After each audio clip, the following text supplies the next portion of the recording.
Gruesome Magazine. I am your host, Doc Rodden, and this is Gruesome Magazine, where we review the very latest in streaming and video on-demand horror movies. Each week, my co-hosts, Jeff Moore, Crystal Cleveland, and Dave Dreyer, and I will take a look at various spooky, scary, and gory genre offerings. With me this week is my co-host, Jeff Moore. Jeff, how you doing? Greetings, Doc. I'm doing great. You want some wine? I don't drink wine. Yes, very good. When I toss you the ball, you knock it out of the park. I'm just saying that's what you do. All right. Also joining us this week is Crystal Cleveland, the Living Dead Girl. Crystal, how you doing? I'm good. I don't really know how to follow that, but yeah, I feel a little inadequate right now. You gotta wait. You gotta wait for the cue. I don't have a witty retort. That's pressing. I guess you need to go down the hall and learn some German. Maybe I don't know. Oh boy! Oh God! Oh. This is why I don't do comedy. But anyway, rounding out the crew is my bud from H&R, Dave Dreyer. Dave, how you doing? You guys can't see it, but I just won the whole damn thing. I just burst into flames when he called my name. That's right. That's right. Oh my gosh! Beat that one. Dave I hate you, Dave Dreyer. I win. Yeah. And then he realizes, no, he's not allergic to sunlight. All right, never mind. All right, we have a special guest with us, returning after many, many moons. Is podcasting rock star and international cosplay queen, Vanessa Thompson. Vanessa, how you doing? Excellent. Guys, once I'm invited in, I'll never leave. Oh, very. Wow. And You the know what? winner is... All of you.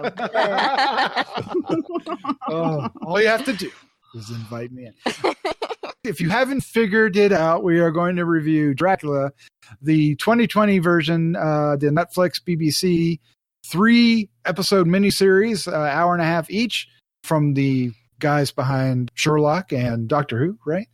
It aired on Netflix starting January 4th, and we're going to be talking about all 3 episodes, the entire thing. We're just going to do it all right here, right now. We're going to talk about it as a whole, so we're going to be bouncing from episode to episode, and yeah, it's going to be a lot of fun. We will be spoiler heavy, so if you haven't seen it, we'll do a first impressions, and you can listen to that, and then you're going to want to stop and dedicate, 4.5 hours of your life and catch up with this because it's worth it. Yes, we'll get to that here in just a second. But first, Gruesome Magazine is brought to you by ExpressVPN. VPN is a virtual private network, a secure tunnel between your device and the internet. VPNs are used to protect your online traffic from snooping, interference, censorship, and vampires. Yes, that was too easy. All right, ExpressVPN provides rock solid privacy at blazing speeds and no compromises. It accelerates your VPN.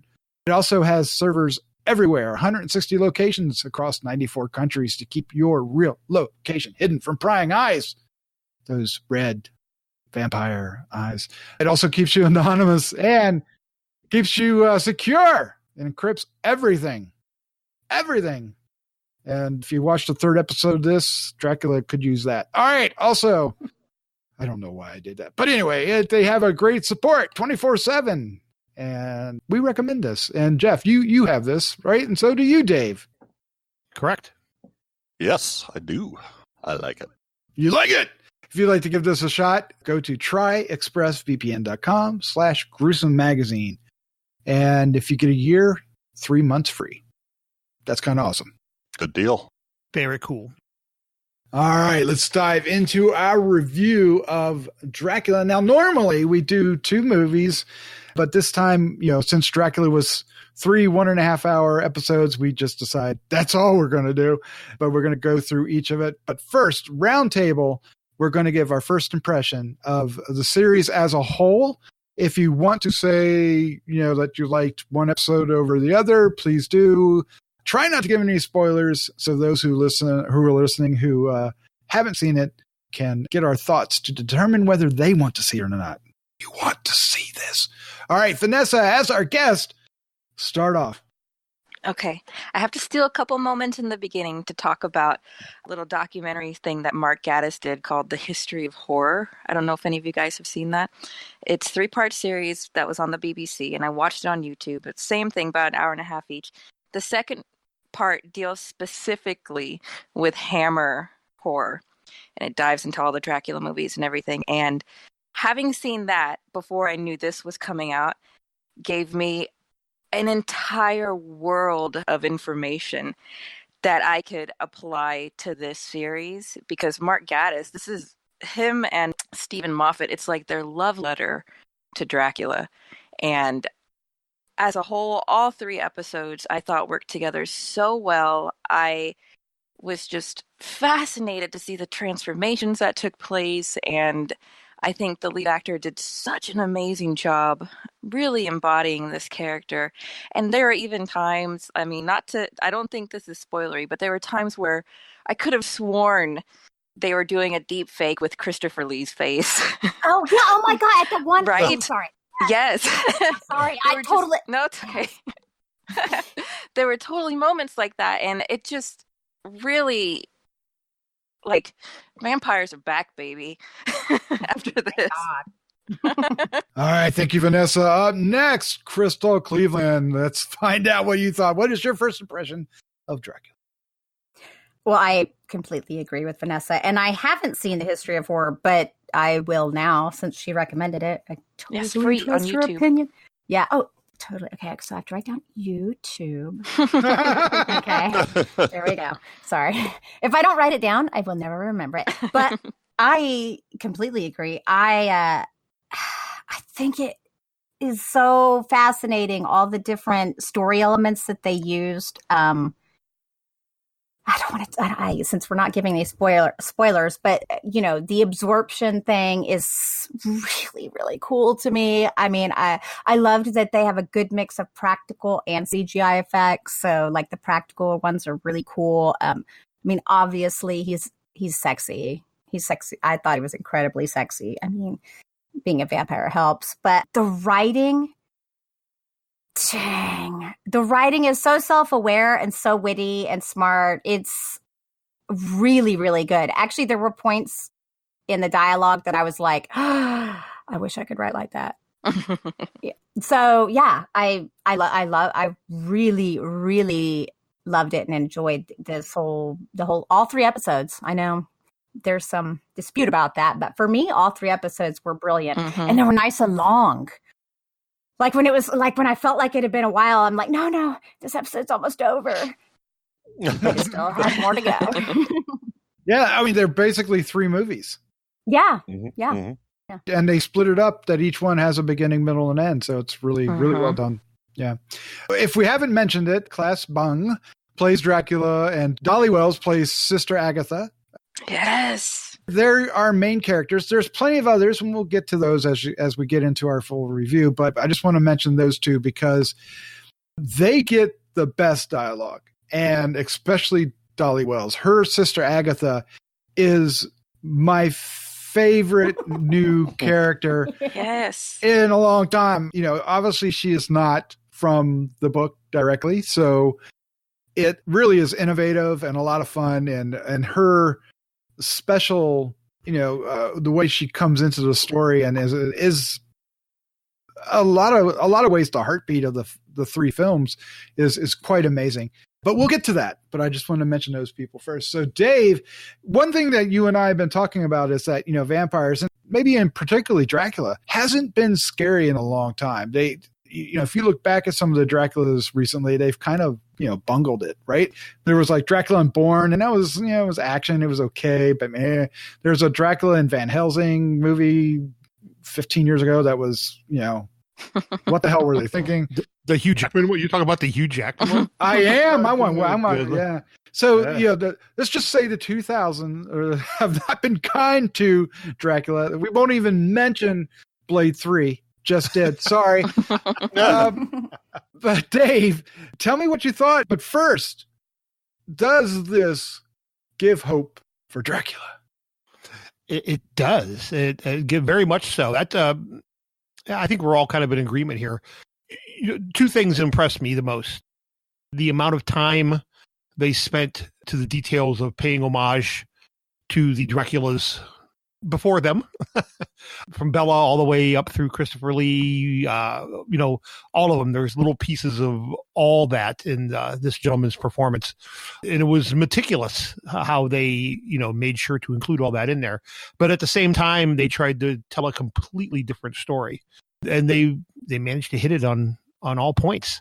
They really did. They kept everything that was good and gave us a whole bunch of new stuff that just made it all the better. So yeah, it was a ton of fun. This was a very, very well written. I loved the witty banter, back and forth. And I'm kind of curious how much, if any, of this was ad-libbed at any point in time, because there just seems to be kind of points in time when our two leads are kind of surprising each other, with what they do, and the reactions seem almost genuine and not choreographed. So, that might be something we won't hear about until maybe we get a DVD release of this and we get some behind the scenes goodies. But yeah, I was entranced the whole time. You couldn't take your eyes off of it. And I think that's better. All I better say right now till we get into spoiler territory, because everything else is going to spoil it.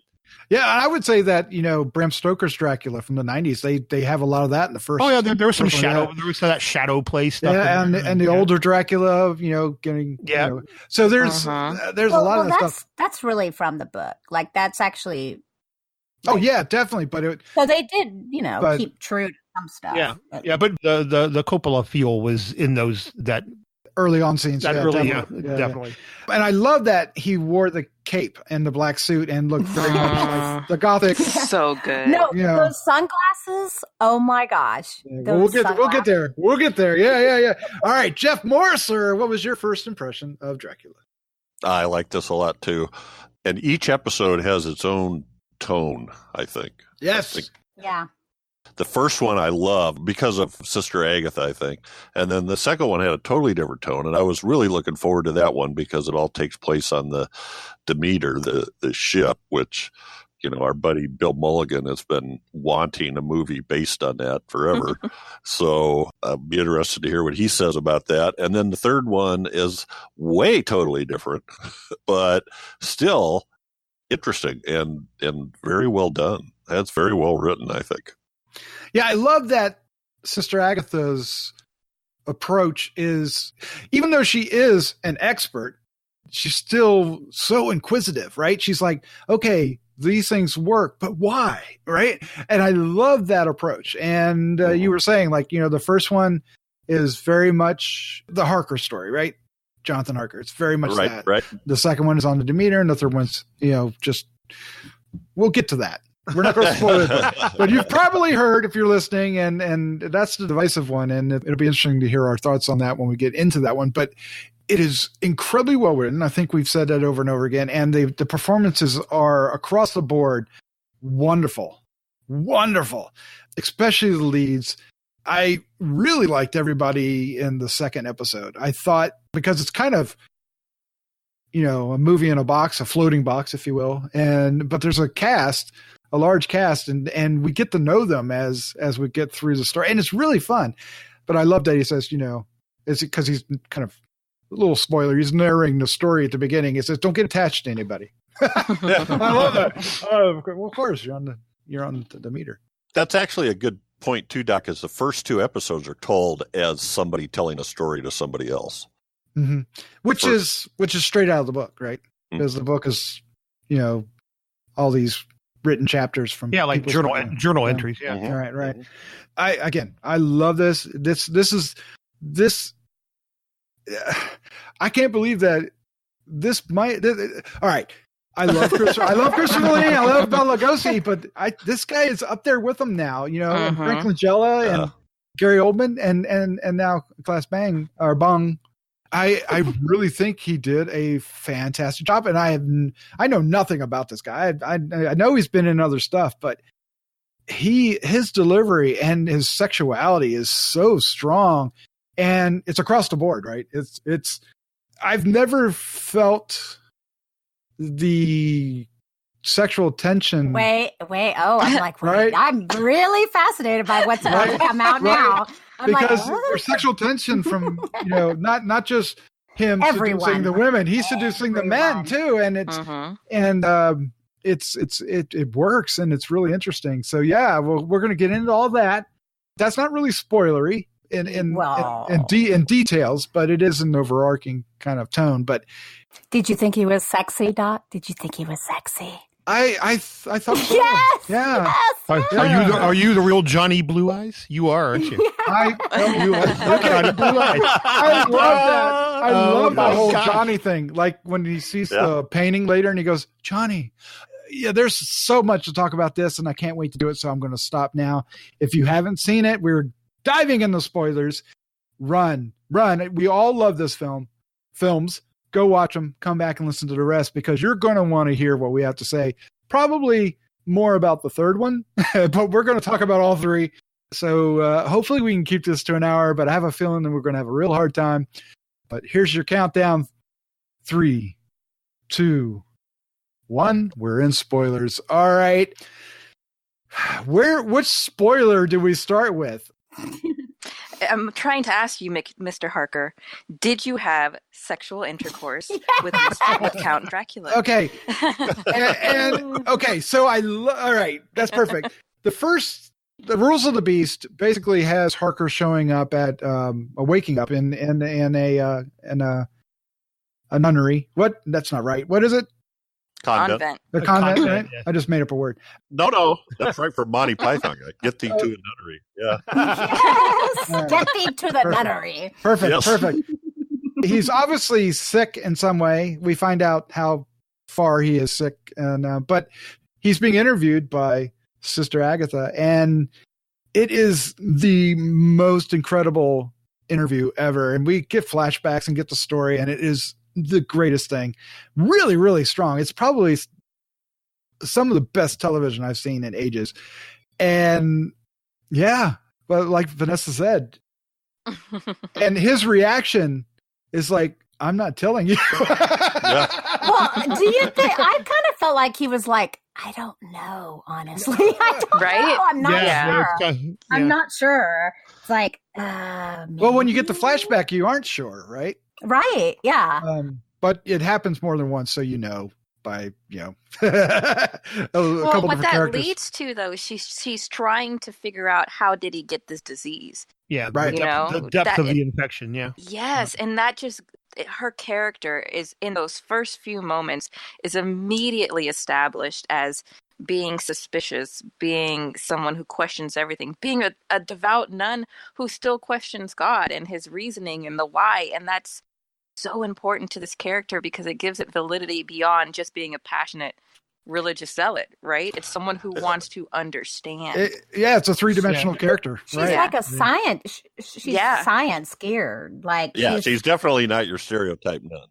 I love her. Well, okay. So big spoiler: she's Van Helsing, Agatha Van Helsing. So she is the Van Helsing in this storyline, and she does incorporate that science base to it, but it's done in, I think, the best way possible. I mean, I love Peter Cushing's Van Helsing, but I think this one, I could watch her adventures forever. There's got to be more to it. We could just follow her, and she could run across the Monster of the Week, and I would love it. the new Kolchak. How fun. Absolutely. I would watch Sister Agatha weekly. Yes. That sounds like a bad porn magazine. Sister Agatha weekly. Oh my God. You're going to hell, Doc. But I've got to be honest, like, to me, making his sexuality more pansexual made me so freaking happy. I just can't. I was like, it so takes his character to a new level. Because it makes him a little bit confusing, to be honest with you. Because we've been told Dracula was one thing, but they definitely pushed all the boundaries. Yeah, and I think it's always kind of been there, but never so well done as they do it here. It's always kind of. with vampires, they usually do it with the women, right? They usually explore that with the women, but whenever Dracula bites a man, it's still there, right? Well, that is sexy. I mean, he's right there at his neck. Yeah. Like, but that kind of leads into what you were saying in your first impressions too, that absorption. Yeah. Oh God, I love that so much. So well done, and it made him it elevated his status even more because certain people are just beneath him. He's not going to drink your blood unless you have something to offer him, and that was just another kind of like tick mark to making him this sophisticated, obviously otherworldly, but just kind of able to look down on everyone else still, even though he's immortal and whatnot. Like, it just gives him that extra level of class, I guess. Well, you know what's brilliant about it is it also like explains why he doesn't just go on a rampage, a feeding rampage. You know, I mean, there's so much. There's so much. Okay, so about the absorption, like the whole idea that he's afraid of the crucifixes because he had been absorbing all these people who were so devout, and I'm like, that is so brilliant. Yeah, when I heard, I was like, so good. I just love witty writing. It just makes me super happy, and that, guys, like it's really good. I guess they don't hint at it. They just flat out say that he's able to like basically learn different languages. Yeah, well, that's straight up. Yeah, by absorbing their, I don't know, whatever he gets out of the blood, and they make several references to the how he loves the different tastes. But just the way he does it, I mean, you have to see him actually do it. How him and Agatha play off that, it really was quite ingenious. It really was. And Dave, while you're talking, the wolf when he transforms, that was not the transformation I was expecting. Nope. Well done, Corey. You liked it? Yeah, I did. I think I was more like you. You were expecting more of the kind of stepping out of the wolf and into the human form, but to physically rip out of the out of the wolf and it was good, and they did it for the most part practically, and it was done well. Some kind of neat editing. You don't really see much. A lot of it is the sound design, and just your mind does a lot of the work for you. But yeah, it was fun. And then him just standing there bare ass naked in front of all those nuns. Yeah, all the nuns desperately not looking at the Vampinas. Yeah. But yeah, no, I thought that there's actually a lot of good effects in this. Very good, especially in the third part, which I know we'll get to in a bit. But when we get that full body suit that chick was wearing at the end was pretty impressive stuff. Yeah. Oh my God, yes. But the Crypt Keeper too, the Crypt Keeper thing that reminded me of the Crypt Keeper in the coffin.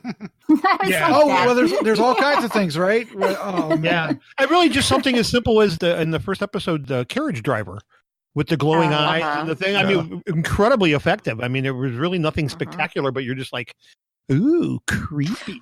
I liked his teeth a lot. Oh yes, I'm so glad they took it another level past the standard vampire. I thought that was great too. Makes him more like an animal to a certain extent. But also, do you remember when he does the same thing with Jonathan Harker, where he comes out of his skin? Do y'all remember that? Oh yes, That's good too. That's what's so awesome about it is because, like in Bram Stoker's Dracula or whatever, he could transform into a wolf, but he wasn't really transforming. He was taking on their skin, that wolf's skin or the dog's skin, right? Instead of actually transforming, just like he did with Jonathan. Right. Right. Yeah. Right, exactly. And I think that's very, very witty. I don't know. I think it's freaking cool. Like he's like, it almost makes him not a shapeshifter, but then you see him explode into bats, which I'm super glad about too. Yeah, they're not my eyes, he whispers. Yeah, there's so much fun and gore, but I loved the personality they gave him, right? he's a lot of the past Draculas, but in here he plays with his food his victims, not necessarily his food, right? He's a little more serious about that, but like the nuns, man, when he's got them trapped in the mask, man, he sits down and has fun with it, lets the wolves go at it. And after he rips off the head of the one I knew she was giving that Superior. When she was giving that speech, I goes, I know how they're going to end this. I can't wait. That was brilliant. Good stuff. I got to watch it again. Just listen to what everybody's saying. Oh, yeah. Well, I definitely want to see this again. But the second episode is Blood Vessel, and vessel here means the Demeter. Isn't that brilliant? Right? Yes. Every time I hear it. I know, it's so good. I was the same way. I was like, wait, what? So there's a number of things going on with this. Of course, we all know that he boards the Demeter to get to England, and that's exactly what's happening here. But we spend time with the crew, we spend time with the other passengers, and we also have this retelling as we're going along. He's sitting in the castle playing chess with Sister Agatha, and we know something's up because that's not how the last movie ended. What's going on here? And the dialogue there is just so brilliant as he's retelling the story, and she's sharing her opinion of what he's telling, like, oh yeah, you couldn't even wait, and you devoured that one, what are you going to do? Because he has 2 weeks to survive on this ship, but he isn't going to stay in his thing. He's going to wander around. Why would he want to? I love what they did here. And some of the reveals are, and we'll get to the big one here in a second, but the first one is that everybody was basically encouraged by outside means to take this ship. And we learned that person, everybody knew the same person, and it was actually an alias for Dracula. And wasn't that great? Yeah, that really was. Yeah, he kind of chose his buffet, if you will. Yes. And the best of the buffet, and Crystal, I want your opinion on this, is the German Duchess. I love. Oh, you think that was the best? Well, I think the best would have been the one he missed, the scientist. Well, I was thinking the conversation. Of course, because he knew her. And their past connection. Yeah. And he learns German. Okay, the best part about this is he is a monster. He is a monster behind the guise of a gentleman, because at every freaking turn, you think he cares about something, but he doesn't. He doesn't give a dang about any of these people at all. He doesn't care. He doesn't have any remorse. He doesn't feel anything. And it's because every time I was like, okay, finally. And so, I really liked him, but to be honest with you, if you have a villain who doesn't have any emotions or any care, it becomes impossible to love him. And so, like, toward the end, I was all jacked up. But the Duchess is the one that proved to me that he was a monster. He let this girl go after he killed her mother, and then comes back what a jerk. Yes. It's a long game. He had a long game. Yeah, exactly. Yeah. I was like, you can afford to play the long game when you're born. That's true. I know. It was short for him, as long for her. Yeah. So there's I guess I'm not really sure what he is, but he's rich and he's just got married, but his manservant is not a manservant. That's his lover. It's his lover. And that was really interesting in and of itself, the whole triangle of that. And then you introduce Dracula into it, who, is coming on to him and winning his favor. And the guy actually, falls in love. I got the impression he just fell head over for him. He was like enamored like crazy. Yeah. That whole through point was really incredible. Watch, Vanessa, I would imagine you like that. Yes. Oh yeah. I thought that was great because you see the manipulation. You see how he can seduce his way into someone's life, completely make them disregard everything else. And then at the last moment, he's like, gotcha. Yeah, he's like, I don't really give a shit. You're going to die. Yeah. You? No. No, I just... Not for you.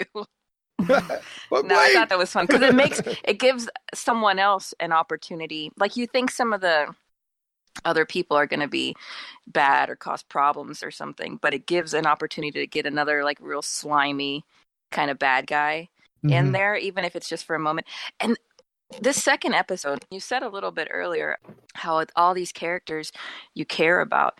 And in such a small amount of time, I mean, it is feature length time, but with everything going on, they do such a good job of making you care about each and every one of these characters. The scientist and his daughter, especially, like you were saying, Crystal, like when their time comes around, their story and the way how the daughter took her own life because she knew she was not going to be a pawn in this game, and she knew that's what was happening. And then just having those really heavy emotional points in something like this on a ship and at a closed space really it's just such it could be a novel in and of itself. You could novelize that episode and it would read so well, because I just love Mark Gatiss and what he does with words and scripts, and have, with Doctor Who and Sherlock and all that, and it just translated so well.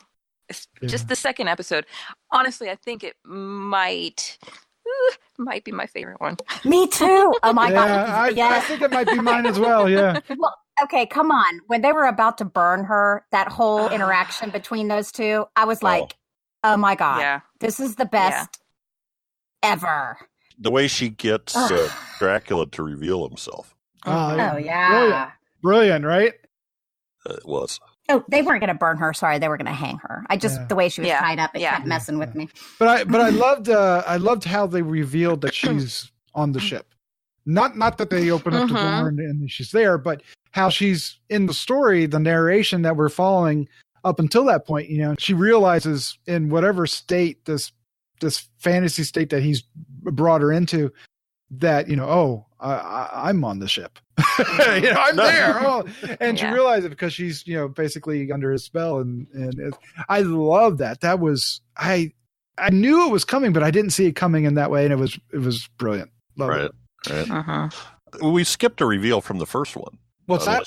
You mentioned it. Oh, yes. Who was the other nun with Sister Agatha when they were? Oh yeah, that's a biggie. Yeah. Oh yeah. Mina.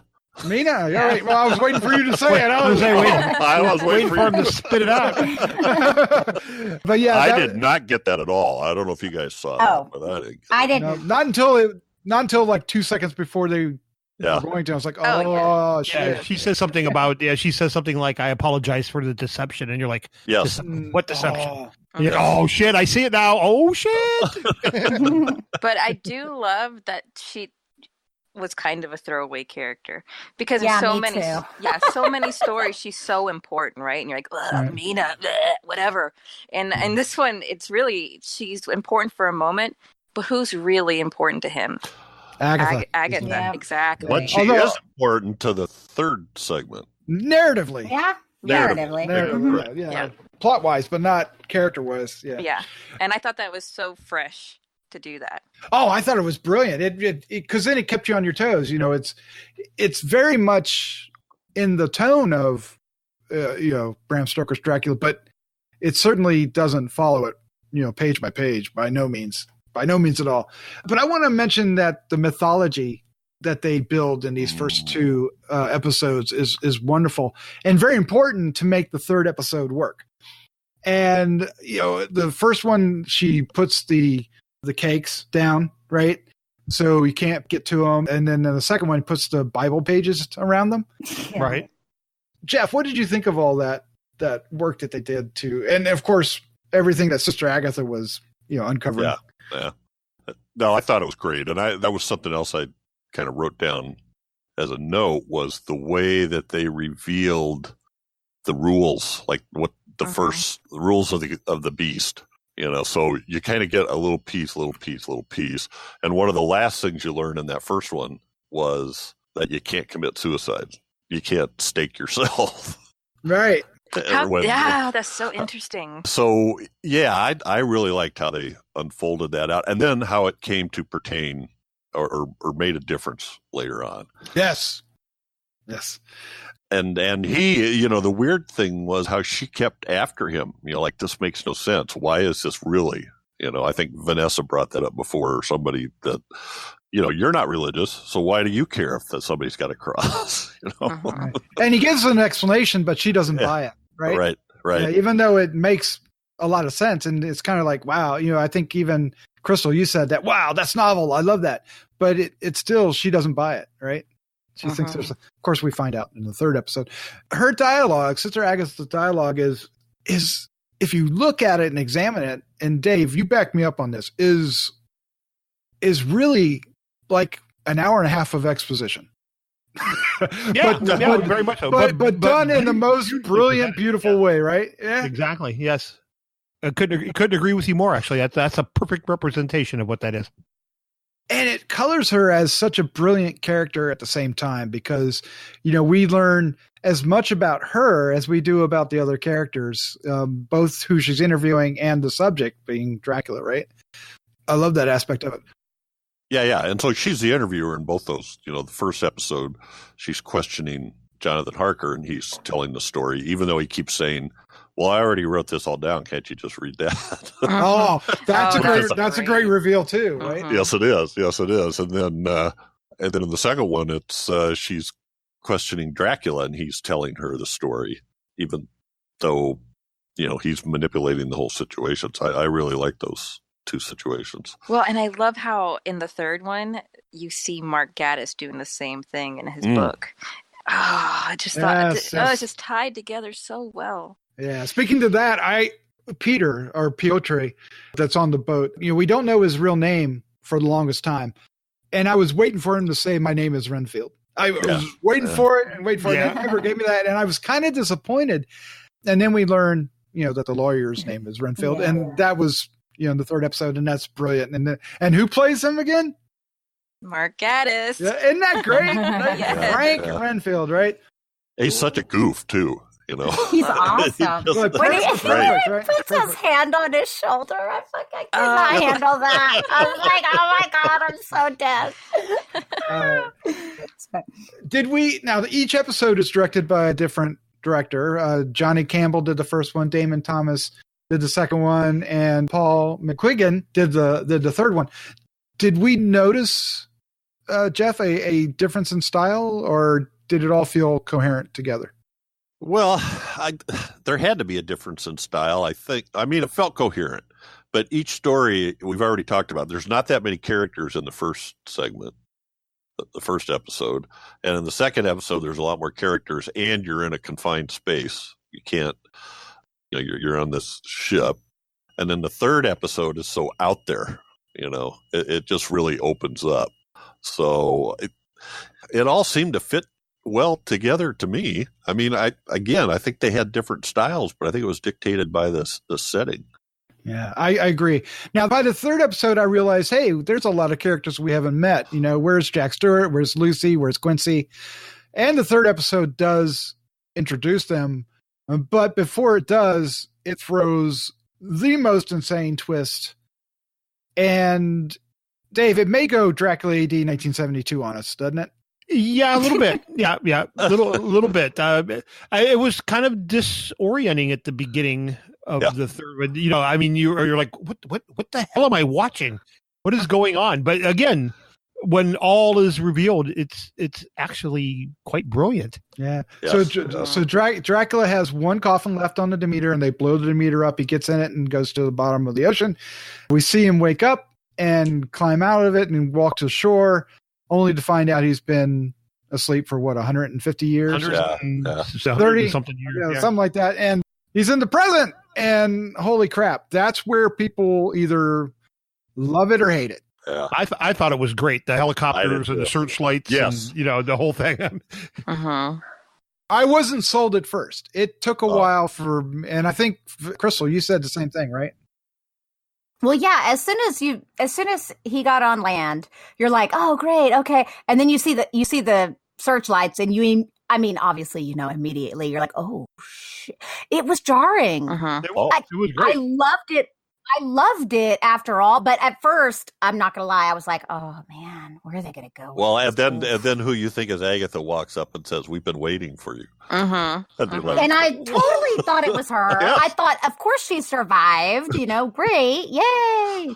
But Yeah, but we find out it's a descendant. And we do find Jack Stewart and Lucy and Quincy. Well, did we ever even... Oh, yeah, we did see him. Yeah. Yeah, he was a jerk. He was a jerk. Yeah, he was. And Lucy, but Jack was head over heels for Lucy, and Lucy's head over heels for Quincy for not the best reasons. And that's a little distracting, but at the same time, the use of technology and Dracula's quick grasp of it is very fascinating. Once again, that absorption is right. Brilliant. Yeah. Right. Yes. Right. Can I please have just like one text message from that Dracula, please? Their text interchanges. I was like, oh my god. Oh my god! And he put the little vampire emoji. So perfect. Oh my god! I hate these people. It's so good. But what a way to bring him into modernity, right? You have to do that. You can't leave him in the past with all the other Draculas. You have to bring him into the present time and make him modern and bring him into this world. And as jarring as that shift was, I think it just, that being disoriented led more into his disorientation and trying to figure out the new world and everything. And I thought it was a really good choice to make the last one a modern one and say, hey, Dracula can be anytime. And then, oh my God, some of those scenes with the red lighting and the purple along the yes, girl, like, yes.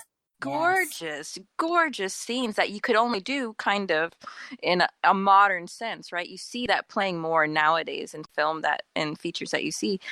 And I just thought what's funny about it is you see that, but it also harkens back to the older stuff, right? So you have that tie to the Dracula origins and being in modern times. Even though it was modern times, it still felt really gothic to me. Yes. I mean, he took her to a cemetery and his home and so that's that's why I think it worked for me. Even though they brought it into modern times, and God, that provided so much comic relief. There was something about it that is definitely gothic in nature, and I was like, so it still felt like it should. Yeah. But it also felt like he really liked the present. He was really, he was like, oh, finally. He's on like Grindr or something, looking for people. Yes. Right. Well, the perfect example that's when they're at the beginning when he's in that little shack with that lady and the husband's in the refrigerator. Oh, yeah. You're so rich. You're so rich. That was so great. Yes. She's like, it's a dump. And he's like, oh, it's fantastic. What's brilliant about that? Unlimited food supply. I mean, back in his time, the peasants and the upper echelon were so distinct. So he could only really feed on a finite amount of people. But in modern days, there's a lot less discrepancy as far as intelligence and character and the way they carry themselves. So he has an unlimited food. I mean, that's great. Like, yeah. I totally love the way that he, quote unquote, escaped from this jail cell. Especially, she's given him the speech about rights. People have rights, and he sort of makes fun of her, and then in walks Renfield. Well, you're violating his rights. Rights? Nobody has rights. Who gave him the password? And that was his name? Because nobody did. It was Benedict Dracula. God, that was so funny. So good. That's where you see a lot of that Doctor Who Sherlock writing come out. Right. And I liked when he was in that woman's home and he was watching TV and watching the sunrise. Oh, I know. Oh, yeah. Yep. Yeah, and the 4K ultra high def TV. Yeah. because in the first one he's laying in the shadows of the castle while Harker's in the sunlight, and he says, "Describe it to me." Right, and he tells that he's had poets and artists and all these different people describe it to him, and he wants Harker to do it as well. I thought that was so brilliant that what he misses is the sun. He can't see it. So that comes back to play at the end. Mm-hmm. Mm-hmm. But it's so well done. And I loved how he adapted to become, a modern vampire. Uh-huh. Vanessa, did you buy his affection for Lucy? Yes, as a bride, yeah, because but Dracula always has his 3 brides. He has to have his harem. So yeah, I do, because he loves his brides, right? They do him a service. They are his companions. So I do, and there was something that gave her that something, that made her alluring to him. Yeah, and she was the perfect bride because she wasn't afraid of death. Yeah, she was the perfect bride. For a short period of time. But that's kind of that leads into like some special effects talk, right? But before we get to Lucy, I have to say, Dave, what'd you think about the representation of cancer? And I can't remember her modern name. I keep calling her Zoe. Yeah. It was gnarly. I would say, how would you describe that even? I'm not sure how you even describe that. Gnarly works. Yeah. Yeah, gnarly works. It was terrifying, horrifying, gnarly. And Dave, that's his reaction to drinking her blood is a throwback to some 70s vampire films. Yeah, absolutely. Absolutely. Yep. Martin for one, right? Yeah. And maybe Andy Warhol for another. Oh, I hadn't even thought of the Andy. Yes. Definitely. Andy Warhol's Dracula. So. Yes. And I'm certain there's been others, but yeah, so even then there's, some throwbacks to some classic. Exactly. Crystal, you mentioned that you loved the graveyard scene, and I particularly had a lot of fun with that because he says he lies her down on his cape. Such chivalry. Such a gentleman. So on his cape, and he says, listen, and they start hearing. And he says there's like 6 or 9 of them, and they're talking in their graves. Did you like that? That's super fucked up, John. No. I did like it, of course, but I was like, oh my God. Like, just the idea of that is really kind of mind screw. Oh. I mean, you want to go lay on a graveyard, don't you? And listen now. Listen to the children of the night. Oh, yes. He gets the line in. Yes, I was waiting. That was awesome. I mean, the kid, the wee one too. I was like, oh, it's so sad. It's interesting how he is fascinated by the undead, and I think that, like, really, I don't know, like all his character, as we find out in the end, all his character really cared about was never dying and leaving a legacy, apparently, because he seemed like he wanted, to have some little children. But yeah, God, what are those things supposed to be? Are they just zombies? Well, they're vampire zombies of some sort, but but they're not vampires. But they didn't turn, so they're the undead. They didn't turn. Yeah, they're just undead. Yeah. Yeah. And I love these, she starts to wave at, no, don't do that. They'll follow you home. Yeah. Wow. That was one of the scary scenes. Yeah. Yeah. Yes. Oh, I thought he was going to come up at the end of her bed, but it was the little one. Yes. And wow.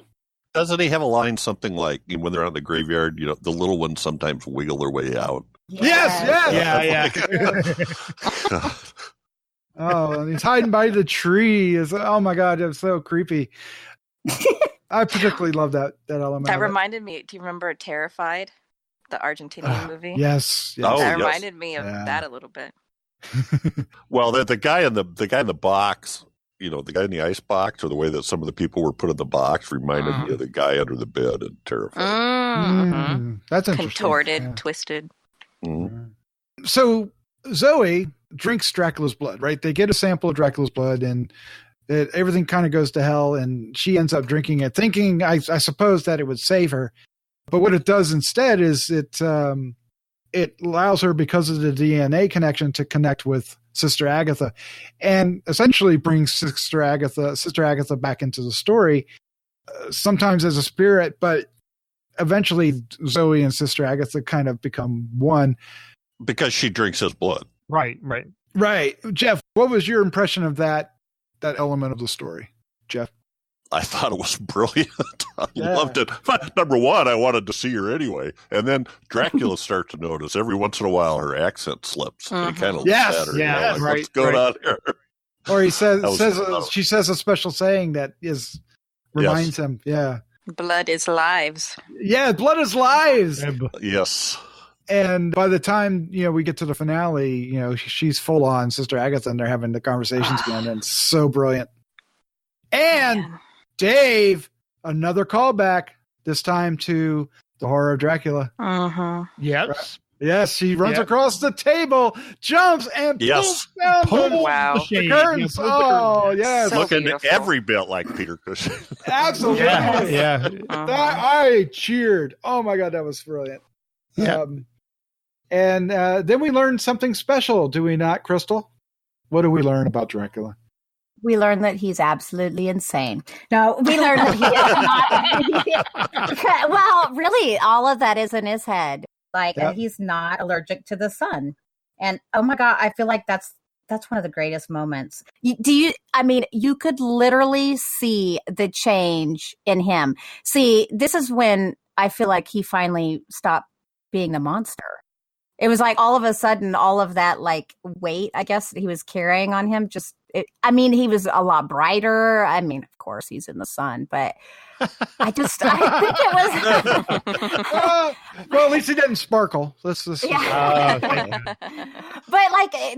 actor, I don't know how to pronounce his name, but I like to say Klaus. But he's so brilliant. I mean, I swear I saw his face soften. And it was something I hadn't seen in any bit of what he had done before. And I think it explains, what happens at the end and everything. Because I'm like, he's a monster. I didn't feel like he loved Lucy. I thought he only liked her for what she could give him more than anything else. And then when this happens, and then you see the exchange with Agatha, it's like, okay. Now he's, He loved Agatha all along. Absolutely. Yeah. Because he was doing the one thing he feared. Oh, so it's really romantic. And sad. Well, yeah. The final line, isn't something like, I can't remember exactly what it says. Did you really think I'd let it be painful or something like that? Yes. So sweet. Oh, QQ.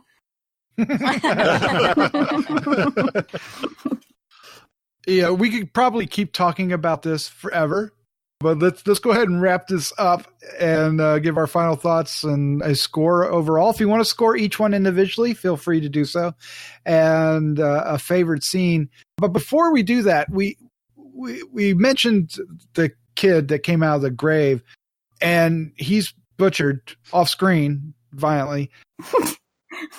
We didn't mention the baby from The Rules of the Beast. Oh, yeah.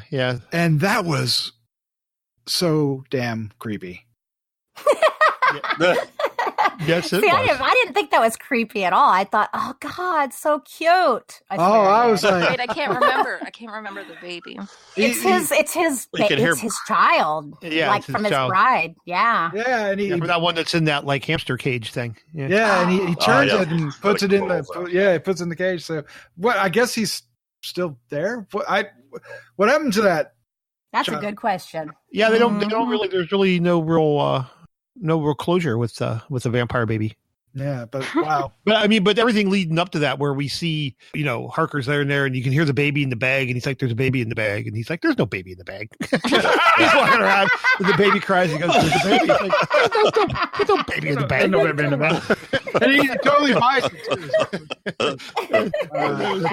All right, let's get back to our final thoughts. Vanessa as our guest. Oh, go ahead. Wait. We didn't talk about one last thing because y'all were talking about it. We didn't talk about Lucy and her coming back. Her transformation. Yes. Yep. So one of the cool things that he says, don't make sure you're buried. Don't be cremated because it hurts. Yes. Wow. Right. That alone is a movie. Just that sentence. Of course, he turns her and she still follows through with it. And of course, she sees herself in the mirror. She doesn't see who she actually is, which is a brilliant twist on what's happening to Dracula. When he looks in the mirror, he sees himself as well, but he's old, right? And so Dave, you got to talk about the effects, and then I want the rest of you to talk about how did you feel when all that was happening? I kind of already did talk about the effects. I mean, that's obviously a full bodysuit, right? Full bodysuit thing going on there with obviously some CGI enhancement, but still, just really, really well done. And then we get the the effect at the end when she gets staked and she just turns into a charcoal briquette. And again, there was even some of that had to be just in the moment because he's walking around like stepping on the.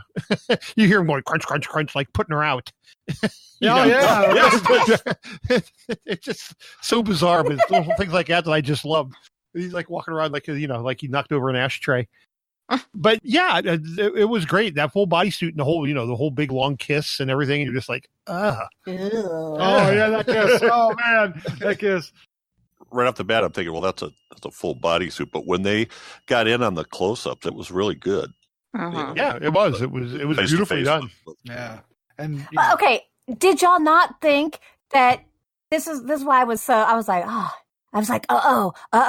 that boy is about to die. Dracula is going to go crazy on him. I know. I thought he would go furious, right? And that's when you find out. Then I'm like, no, he's a monster. Yeah, he doesn't really care. Yeah. He cared about the idea of her more than... He does give him some shit about it, though. Verbally. Yeah. Congratulations, you just killed my best, my most promising bride.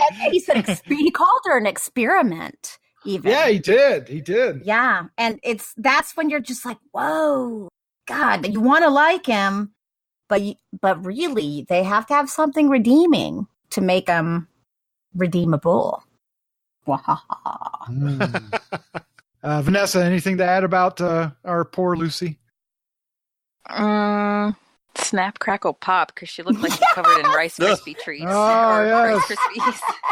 Which we know, if Rick Baker had anything to do with it, he maybe gave some advice because he uses those a lot. And so does Tom Savini, I found out when I watched his documentary. Yeah. But no, I just thought it was disgusting and great. And I love that she's repeating that line, that Bloofer lady, over and over. I know. Yeah, over and over again because she sees herself this one way. And yeah, but she's also a total bitch. Like, she is. I don't really care. You don't care that much that happens to her. You do kind of because it's sad, but she's a terrible person anyways. I agree. Yeah. Mm-hmm. Yep. Yeah, it's almost a comeuppance. Exactly. Yeah. All right, well, let's do it. Let's do our final thoughts. Vanessa, you have the floor, so go right ahead, please. Final thoughts. I loved it. I loved each individual part of it. I think Stephen Moffat and Mark Gatiss are phenomenal writers. They can create characters and storylines and dialogue that just enraptures people. And it did not fail in this. Dracula, it completely breathed new life into the character, into vampires, I think. I love, love, love how much they respected the Draculas that came before them and the stories that came before them and the actors that portrayed these characters before. You just see the love all over these 3 episodes. Jeff took it from me before, but what really, really stood out to me was the teeth, too. I love that they went in a different direction with that and that made him more animal-like, more monstrous, more bat-like, with those teeth. And it just... I can't say enough good things. Between him and Sister Agatha, I mean, don't be surprised if you see me wearing a Sister Agatha cosplay soon because she is such a badass. And creating that character and making Van Helsing a woman speaks volumes without them stepping on your face with it, right? It says so much for femininity and, what women can do and being powerful and being equal and being, holding her ground against someone like Dracula when they have that gate open at the convent. That whole dialogue between them right there just shows that you can have 2 powerful characters. They can be the opposite sex and it can work and it doesn't have to choke you with what they're trying to tell you, right? And that alone just made it such a beautiful, beautiful story to me. I could just gush over it on and on and on. What would you give it? Is the whole thing is 1 to 5? I'll give it a 5. Absolutely. Okay. All 3 episodes. Okay. All 3, yeah. Because to me, all 3 of them work well as a whole. They're individual stories, but when you put them all together, is when you really see the whole picture. All right. Was there a particular scene that was your favorite? Gosh, there's so many. There's really so many. Almost when Mother Superior loses her head, but no, not that one. No, that's a good one though. That's a good one. No, the interchange between Dracula and Sister Agatha when that gate is open and she's revealing all these things and she's saying, I know you and I'm going to understand you, and she's feeding him her blood, and it's just so intense and good, and I loved it. Yeah, you absolutely stole mine. Oh, sorry. That's okay. There's a lot. There's a lot, yes. I'll go with my second favorite.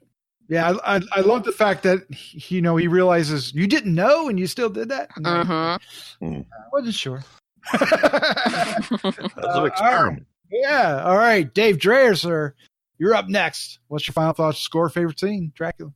I think we're all going to be kind of saying the same thing over and over here again. This was it was brilliant on just about every level.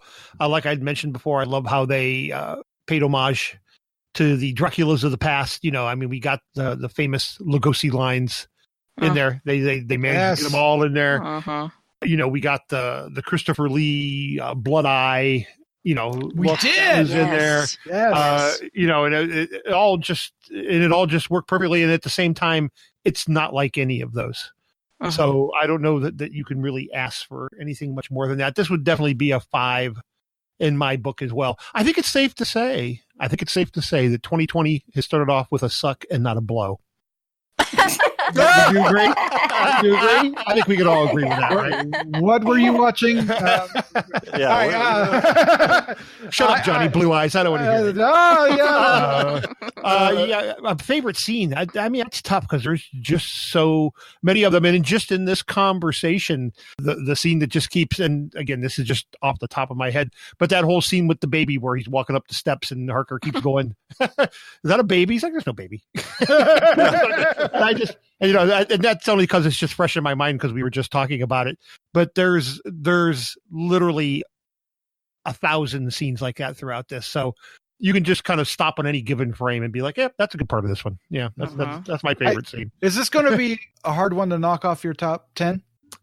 I would think. Let's put it this way. I hope 2020 is the type of year where it's not. You know what I mean? I want 2020 to be so full of fantastic horror that we can't even pick a top 10 because they're all top 10. Oh yeah. But this started off great. This was pretty brilliant all the way around. Yes. What a great way to start off the year. Crystal Cleveland, what are your final thoughts? Score, favorite scene? So, I mean, I'm pretty much just going to mirror everyone else's saying, oh, it's good. Oh, you should totally watch it. Hot Dracula, right? Yeah, he's hot. He's hot. He is. Like, I'm not going to lie. I totally get him because I'm like, how old is he? I'm like, I have daddy issues. Comes up a lot. So, but yes. Okay. I know y'all are giving him 5s. I don't give anything a 5. This is hard because I'm like, ooh, probably, I'm going to give it a 4.5. I know. See, it is going to be, let me tell you, the day I give something a 5, I don't know, my head might explode or something. It's just so hard for me. I'm like, but my favorite scene is, and I know I talked about it, but I just can't with that, where they're about to kill Agatha, and specifically when she makes the statement, and I'm going to take a long time with it.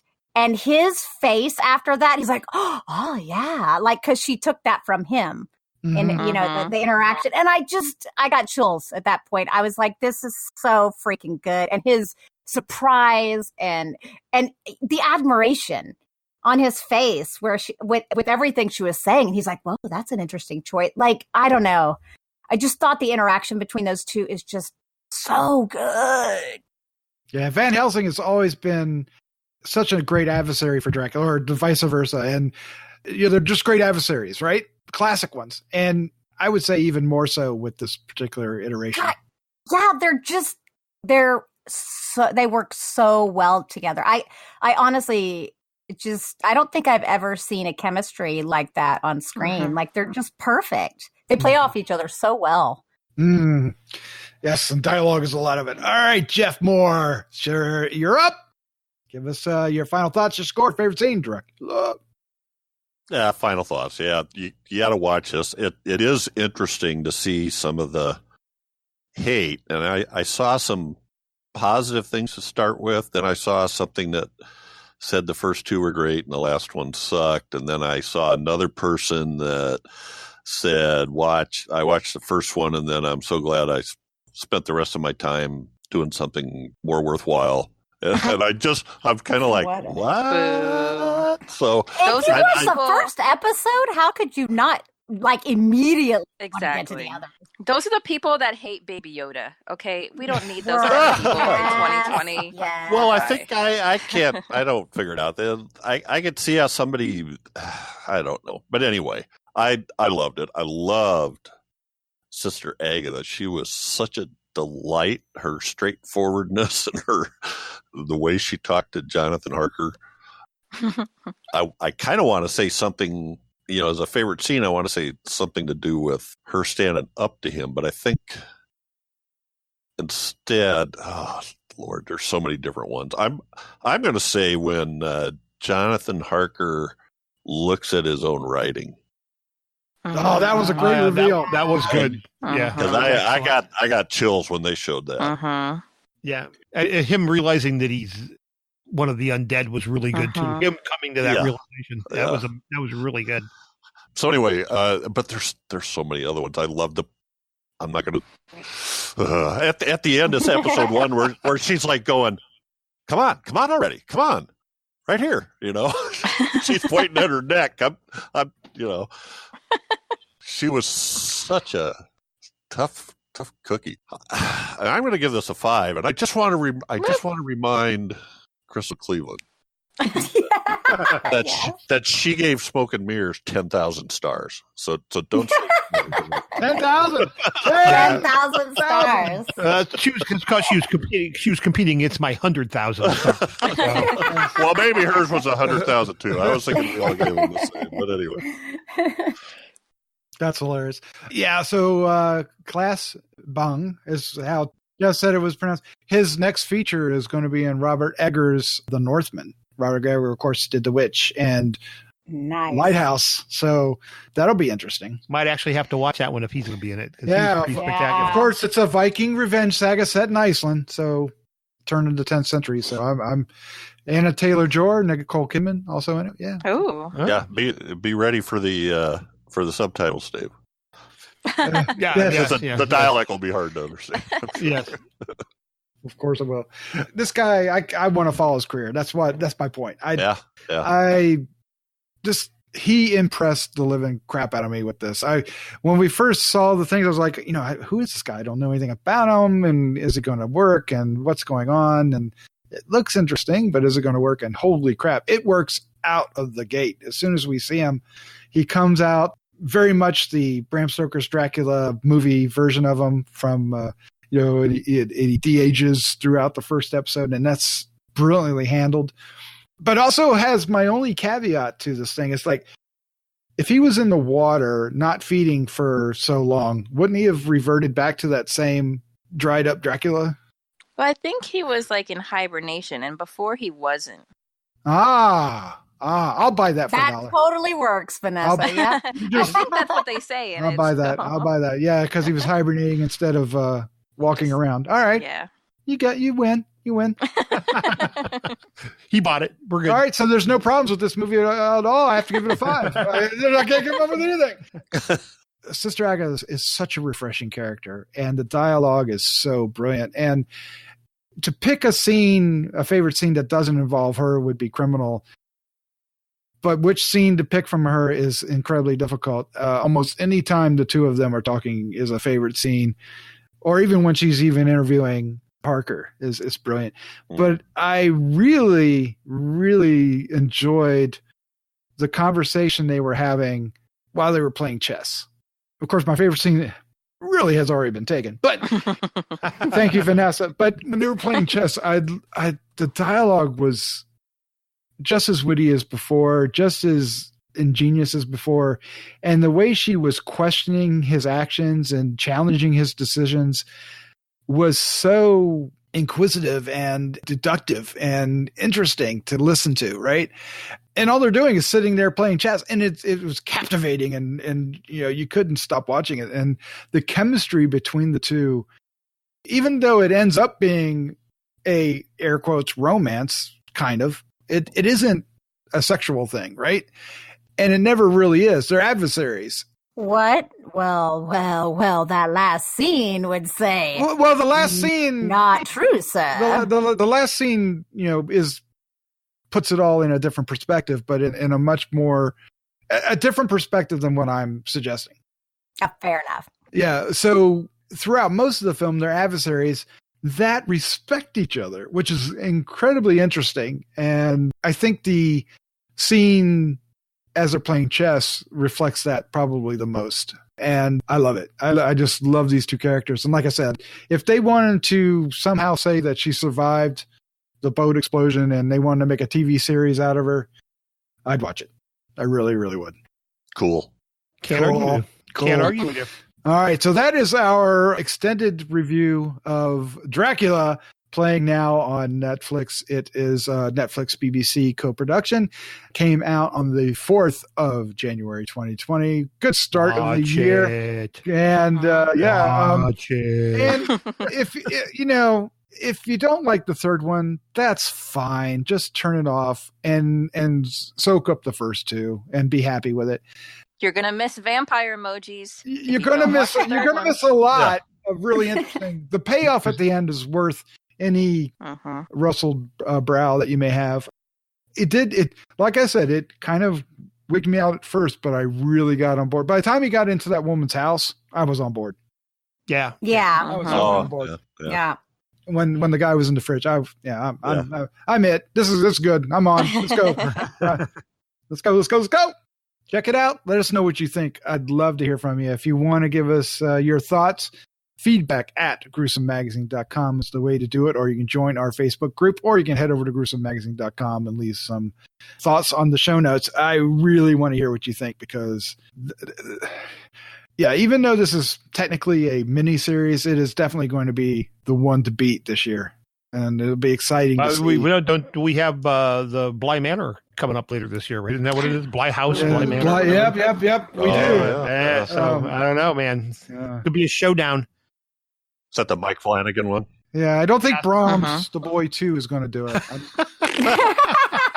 Fart noise. Fart noise. Fart emoji. But there's plenty this year, and we'll be doing a most anticipated over at H&R, so join us there in the coming weeks. Yeah, Jeff. Yes. Dave. Crystal. Yes, Doc. Thank you for joining me. And Vanessa. Thank you for having me. Yes, and Vanessa, I'm so happy you came on. Yes. Great to have you back. Yes, thank you for having me. And I think are you planning to do a repeat next week? Yes. Okay. A repeat I don't know. I'm like, no pressure. No, color of GM. Yes. Yeah, no, I'm not missing that. If you're paying attention, that will be our 100th episode. Yes. Kind of amazing. Kind of good timing. All right. With that, let's say goodnight. Good night. Good night. Good night. Good night, my children of the night. Yes. I don't know what to say. That was awesome.